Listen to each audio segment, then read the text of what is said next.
श्री वीरभद्र महिला मंडळ, माननीय जिल्हाधिकारी साहेब सोलापूर, माननीय परिमंडळ अधिकारी ब विभाग सोलापूर।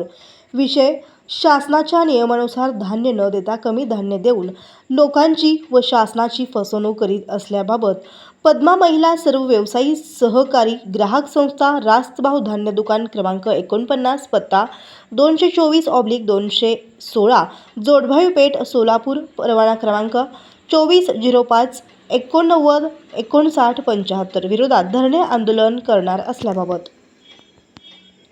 महोदय, उपरोक्त विषयान्वये तक्रारी अर्ज करते की पद्मा महिला सर्व व्यवसायी सहकारी ग्राहक संस्था, रास्त भाव धान्य दुकान क्रमांक 49, पत्ता 242/216, जोडभावी पेठ, सोलापूर, परवाना क्रमांक 2405-89-59-75 असा असून महिला गडचे डीलर श्री प्रेम गंगाधर बंडगर, नामनिर्देशित व्यक्ती श्रीनिवास अशोक नंदीमटला, गंगाधर पांडुरंग बंडगर हे रेशन कार्ड धारकांना शासनाच्या नियमानुसार धान्य न देता कमी धान्य देऊन लोकांच्या हक्काचे धान्य स्वतः काळ्या बाजारात विकून त्यांच्या येणाऱ्या रकमेतून स्वतःची पोळी भाजत आहेत।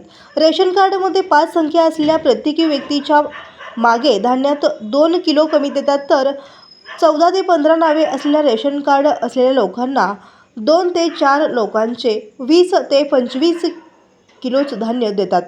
2 महिन्याचे धान्य असल्यावर 2 महिन्याचे धान्य न देता फक्त 1 महिन्याचेच धान्य देतात। तसेच रेशन कार्ड दुकानधारक यांच्याकडून कार्डधारकांना अरुची भाषा वापरून त्यांना अतिशय हीन वागणूक दिली जाते। तसेच सदर दुकानाचे आवक जावक धान्य रजिस्टर तपासणी केली जावी। महिन्यातून 10 ते 12 दिवस खुले असते, इतर वेळी दुकान बंद असते। दुकान सुद्धा यावेळी 5च्या पुढे सायंकाळी चालू ठेवले जाते। कार्डधारकांना धान्य देतात त्यांच्या अंगठाचे ठसे घेऊन बायोमेट्रिक पावती त्यांना देण्यात येत नाही।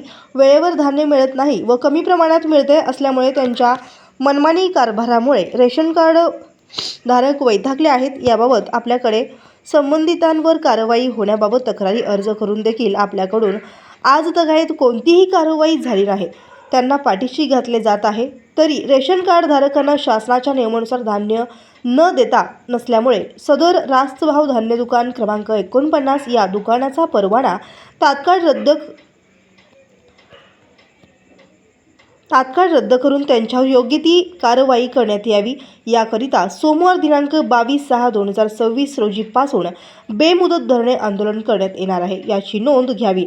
आंदोलनकर्ते वेळी काही अनुचित प्रकार घडल्यास पुढील होणारा परिणाम आपणास सर्वस्वी जबाबदार राहाल, याची नोंद घ्यावी।